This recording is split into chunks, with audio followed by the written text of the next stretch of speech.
De la mañana, si les parece. Vamos. En Aire de Santa Fe Radio 91.1, los reportajes imprescindibles para escuchar en la mañana de la gran radio de Santa Fe. Y bueno, en estos momentos, cuando pasaron 17 minutos de las 9 de la mañana, una de las promesas para charlar en este programa hoy era el tema de Wanda Nara y esta enfermedad que todo indicaría es leucemia, porque ella en sus redes sociales no confirmó el diagnóstico, pero sí habló del tema. Y vamos a compartir el posteo que hacía ella en el día de ayer, después de que Jorge Lanata hablara justamente de su enfermedad. Y hablara de que padece leucemia, consultando con médicos que habían atendido a la artista. Dice: buen día a todos, esto lo escribió en su cuenta de Instagram, Wanda. Acá estoy después de unos días que necesité para mí y quiero contarles un poco lo que pasó. El miércoles decidí por mi cuenta realizar mi análisis de rutina, como acostumbro cada vez que viajo o una vez al año. Algunos valores salieron mal y tomé la decisión de internarme para complementar con otros chequeos que salieron bien. El jueves también por mi cuenta me retiré de esa clínica para realizar más estudios en un lugar especializado. Lo hice buscando aportar más información a los resultados de mis primeros estudios. Como toda mamá, intenté ocultarle a mis hijos mis miedos y mis angustias, sobre todo porque aún no tenía un diagnóstico certero. Lamentablemente, el viernes recibieron por un periodista la confirmación de un diagnóstico que ni yo misma tenía. La medicina no es exacta y en ese momento no habían pasado ni 24 horas de mi primer estudio. Siempre mis hijos se enteraron todo por mí, siempre hablé y esta no iba a ser la excepción, pero hubiera elegido hacerlo con más resultados y estudios en la mano y sobre todo con mis tiempos. Agradezco a mi familia, a cada amigo y cada uno de ustedes por demostrarme el amor que me tienen. Ya estoy en mi casa, para que me perdí, a la espera de más exámenes y siguiendo las indicaciones de los profesionales que me acompañan. Lo mantendré en mi intimidad, sobre todo para resguardar a mis hijos. Después vendrá el análisis de cómo se dio a conocer la noticia, que fue vergonzoso por donde se lo mire, pero una vez que está instalado, una vez que ya es parte de lo que todos estamos hablando, la decisión, o por lo menos lo que nos propusimos, es, bueno, ponerle palabras a esto que muchas veces no se habla y a veces con un enorme desconocimiento. Cuando más se habla, más posibilidades siempre hay de encontrar gente que pueda donar. Cuando más se habla, hay más posibilidades de encontrar una solución, de encontrar resultados positivos, de que la medicina avance, cuando más se lo pone en el tapete. Y está en línea el doctor Federico Mani, hematólogo, jefe de oncología del Hospital de Niños, a quien vamos a saludar. Doctor, ¿cómo le va? Buen día. ¿Cómo les va, Alexandra Beba? Buenos días. Buen día. Buenos También días. Estamos con Facu, con Adriel. Doctor, bueno, a partir de esto, la pregunta es, ¿qué es la leucemia? Y si la leucemia es cáncer. Bien, hay como dos grandes grupos de leucemias, todas son patologías malignas, es decir que desde el punto de vista técnico no son cánceres, pero sí son patologías malignas y entendidas como patología maligna podemos decir, bueno, es un cáncer de la sangre. En realidad hay dos grandes grupos, como te decía, de leucemias, las leucemias crónicas, que son procesos más, digamos, que se descubren habitualmente de casualidad en exámenes de rutina y son casi exclusivos de los adultos mayores, más de 60 años.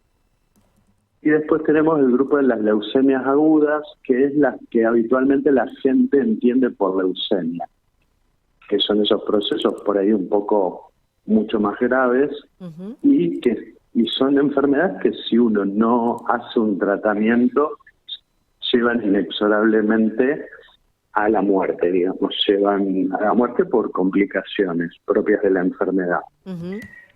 La leucemia es una proliferación, es como que el control del crecimiento de las células nuestras escapa al control normal que tiene nuestro organismo para evitar esto y empieza a proliferar y crecer un grupo de células anormales que va invadiendo la médula ósea, va reemplazando las células normales y esto hace que empiece a faltarnos las células que normalmente la médula tiene que producir. Entonces nos ponemos anémicos, nos faltan plaquetas, proliferan y aumentan los glóbulos blancos en la sangre, o todo lo contrario, tenemos nuestras defensas muy bajitas. Ajá. Y eso hace que las manifestaciones, a veces estas células invaden órganos, entonces aumenta el tamaño del vaso, aumenta el tamaño del hígado, puede infiltrar otros órganos, en el hombre el testículo, en la mujer el ovario, el sistema nervioso central. Y bueno, y todo esto va provocando las complicaciones habituales de esta enfermedad. Bien, ¿qué tal, Federico? Beba soy yo. Quiero Sí, preguntarle acerca de los síntomas que siente una persona. Bueno, como explicaste recién, hay dos tipos de leucemia o dos clasificaciones. ¿Para los dos son los mismos síntomas? Mira, normalmente las leucemias crónicas son más del adulto. El caso este puntual que ustedes hablan probablemente sea alguna leucemia aguda, que es este otro grupo de leucemias, que da síntomas más agudos. Podemos empezar con fiebre, podemos empezar por esto que nos faltan plaquetas, que aparezcan sangrados, hematomas en la sangre, sangrados de la nariz, sangrados por el tubo digestivo, podemos tener sangrados en las encías, o se nos hinchan las encías como que estuvieran inflamadas. Puede aparecer fiebre, podemos tener infecciones por la bajada de nuestras defensas. Es raro que dé otros síntomas. Podemos tener fiebre por la misma enfermedad. A veces nos notan pálidos porque estamos muy anémicos, nos ponemos anémicos rápidamente por esto que la médula es infiltrada y dejamos de producir glóbulos rojos.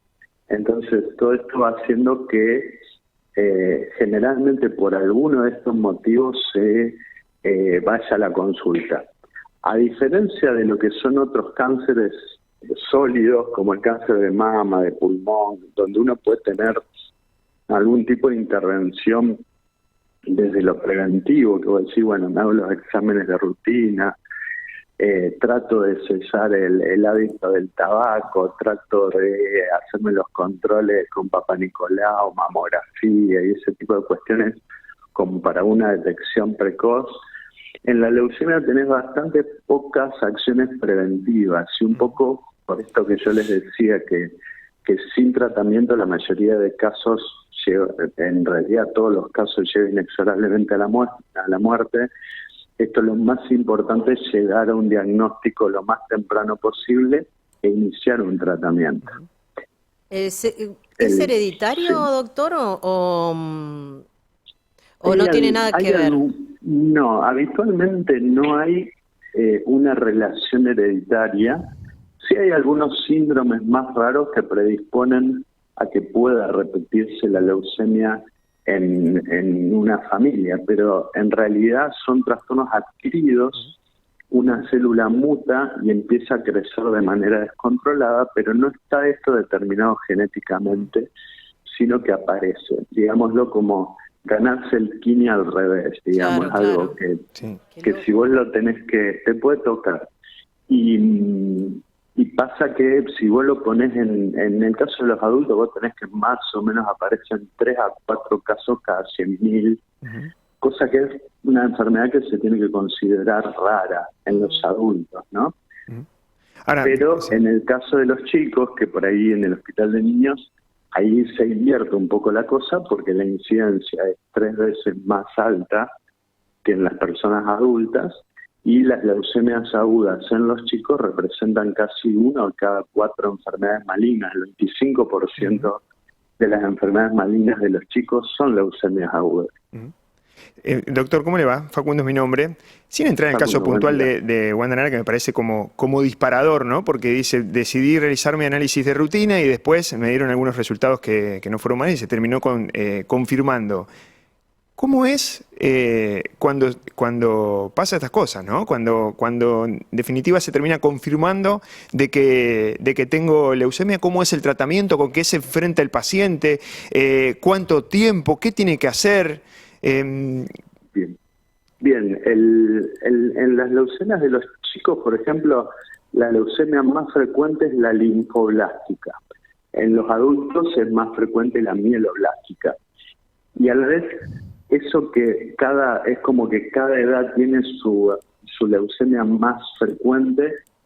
Siempre que en tu edad te toque la otra, la que no te corresponde para tu edad, el pronóstico es peor. Y cuando te toca la típica de tu edad, el pronóstico es mejor. A la vez, cuando te lo tiro en números, digamos, cuando vos agarrás un chico menor, un chico de 2 años, tiene una probabilidad de un 80% de posibilidad de curarse una leucemia aguda, mientras que un adulto, si tiene una leucemia linfoblástica como la del chico, tiene una probabilidad de curarse del 40 al 30%.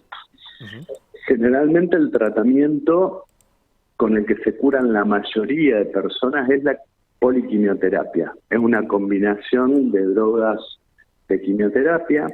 A veces se combinan tratamientos vía oral más tratamientos por vena, que suelen durar entre 6 y 10 meses, dependiendo de los distintos esquemas que uno utilice. Y las tasas de curación son altas. Y por ahí lo que más conocimiento tiene por ahí la gente es que son los casos en los que las cuestiones andan mal. Entonces, nosotros nos enteramos habitualmente por ustedes, por la prensa, por los diarios, de los chicos que requieren de un trasplante de médula, una persona adulta que requiere un trasplante. Los trasplantes se reservan casi exclusivamente para los que han andado mal, que no han tenido una buena respuesta al tratamiento de quimioterapia, o aquellos pacientes que tienen una característica de su enfermedad que los hace de lo que nosotros llamamos mal pronóstico. A veces es un cambio genético que tiene la célula leucémica, la presencia de un gen que le confiere resistencia a los fármacos. Entonces ese tipo de cosas hace que nosotros optemos por el trasplante. Y el trasplante no deja de ser una quimioterapia de más intensidad. La diferencia es el trasplante de médula es una quimio muy, muy intensa, que si yo le hiciera y no le aportara células nuevas, la persona no podría recuperarse. Entonces, yo lo que hago es, le hago una quimio o radioterapia donde mato todas las células malas, buenas y todo, y cuando lo quiero recuperar al paciente, le hago como una transfusión de células de una médula nueva, que lo que va a hacer es volver a generar la médula que yo maté con quimio, con radioterapia. Pero eso es básicamente muy resumido. Sí. No, continúa. Exacto. Tratamiento muy resumido. Muy claro. Es con el trasplante, ¿es la solución definitiva o puede reaparecer la enfermedad? Y vos pensás que si vos optaste por el trasplante es porque no te fue tan bien con la quimioterapia. Claro. Entonces estás optando es como que vas quemando tus armas, ¿viste? Vas utilizando. Entonces, siempre que vos vas usando más líneas de tratamiento o más recursos de tratamiento, siempre las chances de curación van disminuyendo paulatinamente. Entonces, pero bueno, el trasplante es una herramienta de rescate para esos chicos o adultos que han andado muy mal, o para que tienen algo de mal pronóstico que hace que tengamos que optar por algo que intente, qué sé yo, alguna leucemia de mal pronóstico, que vos tenés un 10 a 20% de probabilidades que se cure, vos lo llevás a un 30-40. Parece poquito, pero duplicás las chances de que esa persona viva. Entonces, es una alternativa, no para todos. Si tenemos que resumirlo, el tratamiento de la leucemia aguda es la poliquimioterapia y la mayoría logra una curación con eso, sobre todo los chicos. Eso era importante porque, qué sé yo, habitualmente nosotros estamos muy en contacto con casos extremos, ¿no? Sobre todo de niños. Y bueno, usted ni hablar, pero aquí lo que llegan son terribles, son los casos más extremos en el sentido de que muchas veces son chicos que fallecen, ¿no? Y los casos más reconocidos a nivel nacional. Entonces por ahí se asocia inmediatamente que la leucemia es sinónimo de irreversible, ¿no? Y quizás no es tan así. No, cuando vos mirás los números, yo cuando empecé en esto usábamos protocolos, yo tengo 23 años en esto y Sí. usábamos protocolos de los años 80 que lograban en los niños una curación del 30%, es decir, tenías una alta chance de morirte por una leucemia. Sí.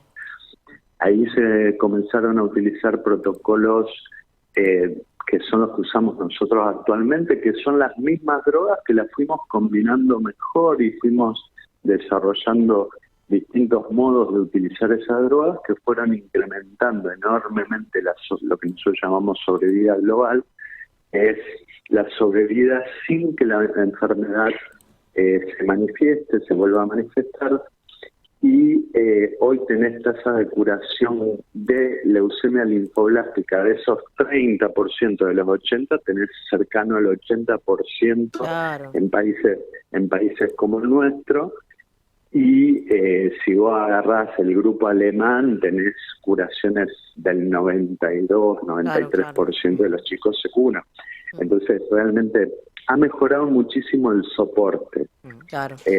Por lo que te decía, las drogas son las mismas que usamos desde hace 40 años, con algunas mejorías muy puntuales, pero después el resto es soporte. Doctor, tener más disponibilidad de transfusiones, de aféresis, de soporte clínico, antibióticos para tratar las infecciones, etcétera, etcétera. ¿Y en el medio cómo es la vida del paciente que está realizando un tratamiento? ¿Hace vida normal? ¿Se tiene que cuidar muchísimo? Tal vez no, dependiendo siempre en cuanto a la edad, ¿no? Pero una persona joven, ¿cómo es la vida en medio de ese tratamiento de varios meses? Dijo 10 meses aproximadamente.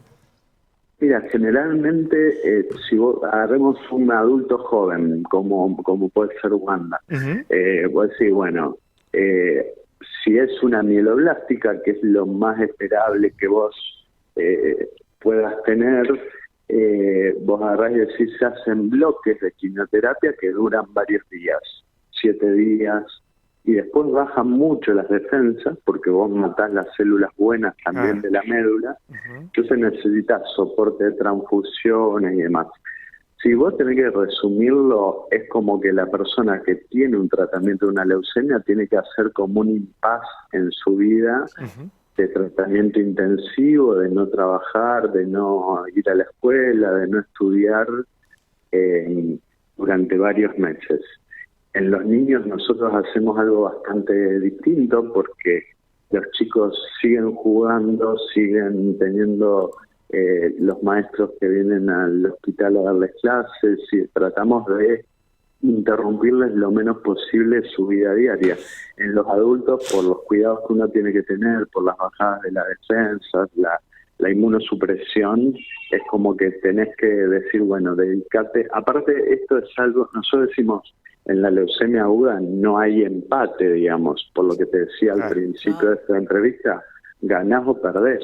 Entonces, nosotros le hablamos muy claramente al paciente y le decimos, mira, necesito tantos meses de tu vida para que peleemos por esta y para que logremos la curación. Y los tratamientos buscan la curación. Doctor, es importante, digamos. Sí, tal cual. Y ya creo que para ir despidiéndolo, porque hemos charlado un buen rato, pero por ejemplo, suponiendo lo que pasó con Wanda Nara, ¿cuál puede ser de todos los síntomas que usted dio, cuál puede ser por el que habitualmente se hace la primera consulta al médico, que le pueda haber llamado la atención y que da estos valores que el desconcierto por lo menos preocupa a los profesionales que la atendieron? Mira, a mí me llama la atención que la hayan mandado a la casa sospechando una leucemia aguda. Entonces a veces uno dice, yo te digo por lo poquito que leí, la verdad que no estoy tan al tanto, pero se decía como que tenía el vaso agrandado de tamaño. Esos a veces, como el vaso está muy próximo al estómago, a veces nos da sensación de plenitud. Cuando terminas de comer te da la sensación de que estás con saciedad antes de tiempo, o te da como un dolor, como el vaso normalmente está por debajo de las costillas del lado izquierdo de nuestro cuerpo, cuando se agranda empieza a aparecer en la parte donde no está protegida por las costillas. Y si yo me toco la panza a ese nivel, me Duele. puede dar dolor, claro, duele, o podemos tocarnos como si tuviéramos una tumoración, pueden aparecernos ganglios en el cuello, en la ingle, en las axilas, podemos tener fiebre, podés transpirar profusamente y mojar la ropa de cama o las sábanas cuando dormís. Todo ese tipo de síntomas pueden aparecer. Doctor, un placer charlar con usted. Le agradecemos todos estos minutos. Sí, Beba, que había No, muchos que llegan muchos ¿no? mensajes Sí, felicitándolo también y agradeciéndole. Voy a leer uno de ellos a modo de ejemplo. Hola chicos, el doctor Mani, el mejor pediatra que tuvieron mis hijos hace ya varios años cuando atendía en la clínica de nefro y hoy ya son adolescentes de 16 y 18 años, un excelente médico. Bueno, gracias. Debe ser algún familiar mío. No, mire, hay otro No, más, no, doctor. hay Federico, varios. que Dios siga bendiciendo sus manos. Dice Jime, hoy tiene 21 años. Gracias, familia del Sastre. Fue una pacientita, sí, de hace mucho ¿Vio? tiempo. No voy a decir años, pero sí. Mucho cariño de la gente. Así que eso es lo mejor que puede tener, doctor. Le mandamos un abrazo grande y muchísimas gracias. Abrazo y gracias por esta entrevista. Buen Hasta día. luego. El doctor Federico Mani es hematólogo, es jefe de oncología del Hospital de Niños Orlando Alasia. Y si podemos, si el tema amerita,